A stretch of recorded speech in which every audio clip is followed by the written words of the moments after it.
Well, the pain for the Russian economy, that's the easy part of the question, Jeff. There's no question that that's there. This is a dramatic structural shift in the whole makeup of Russian consumption and production.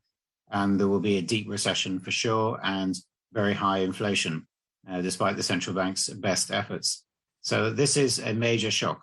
But then the more difficult part of your question, any type of assessment of how might the social and economic effects of this asymmetric war, military means on the Russian side, economic and financial means on the Western side, how those effects might filter through both Russian society and the Russian elite to change Russian policy in Ukraine and induce the Russian leadership to desist from its invasion, military offensive, and so on. Well, that's a question where everyone's opinion is as good as anyone else's because nothing can be proved. My own judgment would be that the spirit of standing up in adversity, which is deeply ingrained in the culture of both of Russia and Ukraine. Ukraine, the world has seen that spirit heroically expressed in recent days and weeks in resisting the Russian invasion.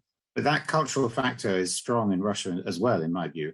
And it will need much deeper economic dislocation, some kind of systemic destabilization or socioeconomic breakdown. And I think we're still a good way from that. And if I might just say one point, that as long as Russia can get some foreign exchange receipts from selling its resource exports, not only oil and gas, but all the other commodities, minerals and particularly grain, to someone out there, then the Russian economy, despite what I think most people would agree with Janet Yellen, has been a tremendous hit, tremendously powerful adverse hit. The Russian economy will limp on. And that key buyer and off-taker, I think we all know who it is. It's China. Chris, just judging Russia by its past history of traumatic change, does Putin have anything to fear from the so-called Siloviki, the people that he himself comes from? You've got these characters like Alexander Butnikov, head of the FSB, or Nikolai Patrushev, obviously of the Security Council. These are people, surely, who will begin to ask the question, how much financial pain are we personally willing to take at this stage for the sake of President Putin? Well, I think that question of financial pain, economic pain, the utter and deep disruption of economic patterns built up so laboriously, including by President Putin and his economic team themselves for many years. I mean, that question will be asked, I think, more by the economic bloc and the central bank and the business community and the government.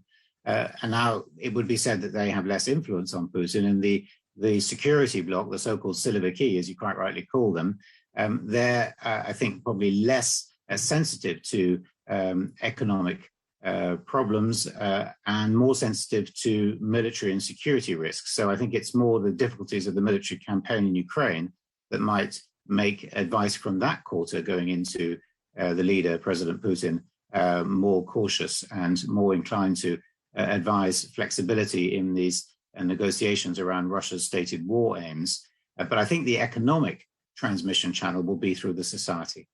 Ultimately, the stability of this type of authoritarian system depends on the assent of the public. Now, that assent can be manufactured or to some degree by propaganda, but not wholly. Dissent can be repressed by harsh police and security measures, but not wholly.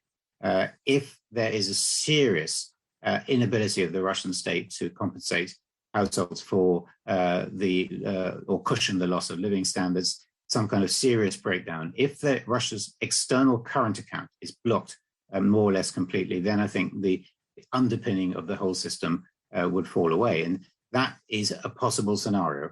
But I think that we're still sometime in the future, several months, I would argue. Hi, I'm Joanna Bersecci, and thank you for watching. You can check out more of our videos by clicking on the boxes on the screen. And don't forget to subscribe to our channel for more from CNBC International. Thank you for watching.